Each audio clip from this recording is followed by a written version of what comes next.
तो अभी अभी उत्तर प्रदेश के द्वारा यूपी टेट का ऑफिशियल नोटिफिकेशन जारी कर दिया गया है, जिसके बारे में हम लोग कंप्लीट जानकारी देखेंगे कि कौन कौन इस परीक्षा के यूपी टेट की तैयारी जो कर रहे हैं वो फॉर्म को फिल कर सकते हैं, फॉर्म को भर सकते हैं। तो अभी अभी इसका यूपी टेट का जो ऑफिशियल नोटिफिकेशन है वो जारी कर दिया गया है। शिक्षक पात्रता परीक्षा ये देख सकते हैं आप सभी, यहाँ पर ये सारा दिया गया है। एडवर्टाइजमेंट नंबर जो है 01 यूपी टेट 2026। तो जो लोग काफ़ी दिनों से यूपी टेट की इंतज़ार कर रहे थे वो आपका यूपी टेट का फाइनली ऑफिशियल नोटिफिकेशन अब जारी कर दिया गया है। तो चलिए क्या क्या है हम लोग सारे के सारी बातों को देख लेते हैं। तो पूरा का पूरा जो चयन प्रक्रिया है वो सारा का सारा अब इसमें दिया गया है, किस तरीके से परीक्षा लिया जाएगा, टोटल चीज़ों के बारे में हम लोग यहाँ पर कंप्लीट इस वीडियो में देखने वाले हैं। तो यहाँ पर देखिए इसमें क्या क्या दिया गया है। तो सबसे पहले महत्वपूर्ण तिथियाँ पेज नंबर में दिया गया है, क्या तिथि दिया गया है, यूपी टेट का आयोजन के बारे में, फिर पात्रता अनिवार्यता क्या होना चाहिए, ऑनलाइन आवेदन कब से होगा, फिर इसके आवेदन शुल्क क्या होंगे, पात्रता क्या होंगे, परीक्षा योजना क्या होगा, परीक्षा अवधि क्या होगा। तो सारे चीज़ों के बारे में, हर एक चीज़ों के बारे में देखेंगे। जो जो आपके मन में क्वेश्चन होंगे वो सारे के सारे यहाँ पर ख़त्म हो जाएंगे। तो चलिए फिर शुरू करते हैं अपने यूपी टेट के बारे में कि सबसे पहले इसके महत्वपूर्ण तिथि के बारे में देख लेते हैं कि क्या कहा गया है। तो अगर देखा जाए विज्ञापन संख्या, तो विज्ञापन संख्या यहाँ पर हम लोगों के पास दिया गया है जो कि 01 यूपी टेट 2026 है। किस वर्ष ये जारी किया गया, तो वर्ष 2026। विज्ञापन प्रकाशन का तिथि क्या है, तो 20/3 आज के दिन ही ये प्रकाशित किया गया है। पंजीकरण, ऑनलाइन आवेदन, शुल्क जमा करने की प्रारंभिक तिथि, फॉर्म फिलअप करना कब से शुरू करेंगे, तो 27 तारीख से आपके फॉर्म फिलअप करना शुरू हो जाएगा।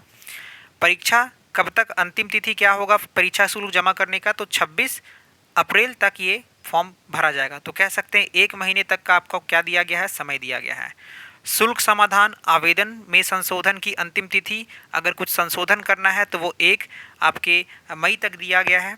अभ्यर्थी को परीक्षा जनपद सूचना की तिथि वो 22 जून है। यहाँ पर परीक्षा हेतु प्रवेश पत्र निर्गत तिथि 30 तारीख को आपके प्रवेश पत्र जारी होंगे और परीक्षा तिथि है 2 तारीख, 3 तारीख, 4 तारीख जो जुलाई के माह में आयोजित किए जाएंगे। परीक्षा कब आयोजित किए जाएंगे, तो जुलाई के माह में ये सब आयोजित किए जाएंगे। अब यहाँ पर देखिए तो सारे के सारे आयोजन तिथि के बारे में देख लिए हैं, ये हम लोगों के लिए इम्पॉर्टेंट था। अब यहाँ पर आवेदन जो है वो इसके ऑनलाइन एप्लीकेशन के थ्रू आप इसके क्या कर सकते हैं, भर सकते हैं। ये ऑफिशियल दिया गया है आपके कि इस ऑफिशियल वेबसाइट पे जा कर के आप यहाँ पर फिल कर सकते हैं। यहाँ पे OTR के थ्रू आपको करना अनिवार्य होगा, उसके बाद ही आप क्या कर सकते हैं, तो परीक्षा हेतु आवेदन कर सकते हैं, चाहे वो कक्षा 1 से 5 हो, चाहे वो कक्षा 6 to 8 हो। तो ये जानकारी यहाँ पर हम लोगों के लिए काफ़ी इंपॉर्टेंट है। आवेदन शुल्क के बारे में बात करें, जो सबको लगता है कि आवेदन शुल्क क्या होगा, तो अगर आप सामान्य हैं, जनरल हैं, तो आपको 1000 देना होगा पेपर 1 का, पेपर 2 का भी 1000। अनुसूचित जाति, अनुसूचित जनजाति के लिए 500 रुपये देने होंगे। अगर दिव्यांग होंगे तो 300 रुपया, चाहे पेपर 1 को फिल करें चाहे पेपर 2 को भरें, दोनों के लिए आपको 300 रुपया यहाँ पर देने होंगे। अगर 1 to 5 के बारे में बात करें तो 1 to 5 के लिए आपके पास क्या क्या एजुकेशन होना चाहिए, न्यूनतम क्या क्या आपके पास होना चाहिए, तो सबसे पहला यहाँ पर किया गया है कि आपके पास 2 वर्षीय DLED होना चाहिए, 2 वर्षीय DLED होना चाहिए। अंतिम वर्ष में शामिल होने वाले भी भर सकते हैं अथवा उत्तीर्ण कि अगर आप अंतिम सेमेस्टर में हैं, अंतिम वर्ष में हैं, तो आप इस फॉर्म को भर सकते हैं। लेकिन अभी अभी अगर आप DLED में एडमिशन लिए होंगे तो ये फॉर्म को आप नहीं भर सकते हैं। तो ये ज़रूरी है कि अगर आप लास्ट ईयर में हैं, लास्ट ईयर के होंगे, तब भी आप इस फॉर्म को क्या कर सकते हैं, तो ये फॉर्म को भर सकते हैं। उसके बाद अगर बात किया जाए तो मेनली अगर देखा जाए तो यही चीज़ें यहाँ पर इसके मान्यता है, मतलब कि आपके एजुकेशन क्वालिफिकेशन है DLED होने चाहिए और आपके पास 12वीं का डिग्री यहाँ पर होना चाहिए। विश्वविद्यालय सीधा हम लोग कह सकते हैं कि आप 12वीं किए होने चाहिए, 12th और प्लस का यहाँ पर DLED अगर आपके किए हुए हैं तो आप पेपर 1 को क्या कर सकते हैं, भर सकते हैं, जो कक्षा 1 to 5 के लिए ज़रूरी है। यहीं पर अगर बात किया जाए कक्षा 6 to 8 के लिए, तो 6 to 8 के लिए क्या है, तो मान्यता प्राप्त विश्वविद्यालय से आप क्या होने चाहिए, स्नातक परीक्षा उत्तीर्ण होने चाहिए। आपके पास ग्रेजुएशन होना चाहिए, स्नातक अगर होगा तभी आप इस फॉर्म को भर सकते हैं। साथ में 2 वर्षीय यहाँ पर DLED हो, 2 वर्षीय यहाँ पर DLED हो, अथवा यहाँ पर 2 वर्षीय BEd हो। अगर आप चाहे DLED किए हों चाहे BEd किए हों तब भी इस आप आवेदन को क्या कर सकते हैं, भर सकते हैं। तो ये हो गया कक्षा 6 to 8 के लिए। और यहाँ पर कुछ टिप्पणी दिए गए हैं, वो सारे ऑफिशियल नोटिफिकेशन में आप पढ़ लेंगे। अब यहाँ पर बात किया जाए अपने किसके बारे में, तो अपने सिलेबस के बारे में। तो हम लोग अपने विषय सूची के बारे में देख लेते हैं, सिलेबस के बारे में देख लेते हैं। तो अगर आप कक्षा 1 to 5 की तैयारी कर रहे हैं, 1 से 5 तक की तैयारी कर रहे हैं, तो पहला आपको बाल विकास पढ़ने होंगे, जहाँ से 30 क्वेश्चन पूछे जाएंगे और 30 अंक के क्वेश्चन होंगे। दूसरा है आपका प्रथम भाषा हिंदी, ये अनिवार्य है सभी लोगों के लिए कि पहला आप हिंदी ही लेंगे। 30 प्रश्न पूछे जाएंगे 30 अंक के। द्वितीय भाषा में आप चाहे अंग्रेजी, उर्दू या संस्कृत ले सकते हैं, ये लेना आपको अनिवार्य है, तीनों में से कोई भी एक। 30 प्रश्न पूछे जाएंगे और ये भी आपके 30 अंक के होंगे। चौथा आपका गणित है, ये भी आपके लिए अनिवार्य है, 30 प्रश्न पूछे जाएंगे, ये भी 30 अंक के। पर्यावरणीय अध्ययन, ये भी आपसे अनिवार्य है, 30 अंक प्रश्न पूछे जाएंगे, 30 अंक के। कुल परीक्षा जो होंगे वो कितने अंक के होंगे, तो कुल परीक्षा आपके 150 अंक के होंगे और 150 प्रश्न होंगे। सबसे बड़ा बात कि यहाँ पर कोई भी आपके नेगेटिव मार्किंग नहीं है, तो सबसे पहला बात ये एकदम अच्छे से याद रखिएगा कि कोई भी यहाँ पर नेगेटिव मार्किंग का प्रस्ताव नहीं रखा गया है। समय कितने का दिया जाएगा, तो 2.5 घंटे का समय आपको इस परीक्षा के लिए पूरा दिया जाएगा, चाहे आप 1 to 5 की तैयारी करें, चाहे आप कक्षा 6 to 8 की तैयारी करें। ये आपके पास 6 to 8 का सिलेबस दिया गया है। सीडीपी से 30 प्रश्न 30 अंक के। प्रथम भाषा हिंदी अनिवार्य होंगे, 30 प्रश्न 30 अंक के। द्वितीय भाषा आपके पास संस्कृत हो, अंग्रेजी हो या उर्दू हो, 30 प्रश्न 30 अंक से। अगर आप विज्ञान के विद्यार्थी होंगे, विज्ञान के या गणित के, तो आपसे वहाँ से 60 प्रश्न पूछे जाएंगे। अगर आप सामाजिक विज्ञान के होंगे तो आपसे सामाजिक विज्ञान के 60 प्रश्न पूछे जाएंगे।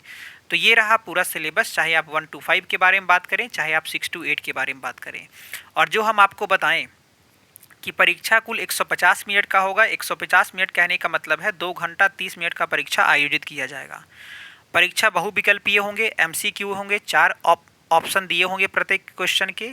नकारात्मक मूल्यांकन नहीं होगा, कोई भी नेगेटिव मार्किंग यहाँ पर आप लोगों को देखने को नहीं मिलेगा। प्रश्नों की संख्या 150 होंगे, प्रत्येक प्रश्न 1 अंक का होगा। प्रश्न पत्र माध्यम हिंदी तथा अंग्रेजी होगा, भाषा के विषय को छोड़कर हिंदी भी होगा और अंग्रेजी दोनों में होगा। तो ये हम लोगों का पूरा जानकारी था यूपी टेट के लिए। और आगे हम लोग बात करेंगे, देखिए यहाँ पर अंक के बारे में कहा गया है, तो अंक के बारे में देखें क्या कहा गया है। क्वालिफाइंग के लिए यूपी टेट में शामिल होने वाले अभ्यर्थी के अंक का विवरण आयोग का वेबसाइट पर जारी किया जाएगा।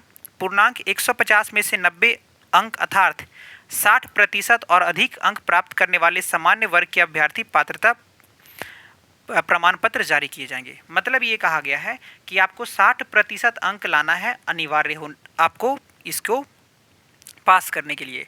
तो अगर 150 अंक का परीक्षा हो रहा है तो कम से कम आपको 90 अंक होना चाहिए। 90 अंक से ज़्यादा ही लाएंगे तभी आप इस परीक्षा को क्या कर सकते हैं, पास कर सकते हैं। तो अगर आपको यूपी टेट को क्वालिफाई करना है, अच्छी तरीके से करना है, तो आप ध्यान रहे कम से कम 90 होना चाहिए मिनिमम। अगर 90 से कम होता है तो वो डिस्क्वालीफाई माने जाएंगे। अगर आपका अंक 90 से अधिक आता है तभी वो सभी क्या माने जाएंगे कि हाँ वो क्वालिफाई कर चुके हैं। अनुसूचित जाति, अनुसूचित जनजाति, अन्य पिछड़ा वर्ग, EWBC आपका, फिर आपका स्वतंत्र सेनानी, ये सभी के लिए आपको 82 अंक लाने होंगे। ठीक है, 55% अंक लाने होंगे। तो आपको, अगर आप इस कैटेगरी से बिलोंग करते हैं तो आपको 82 नंबर लाएंगे तो आप पास कर जाएंगे।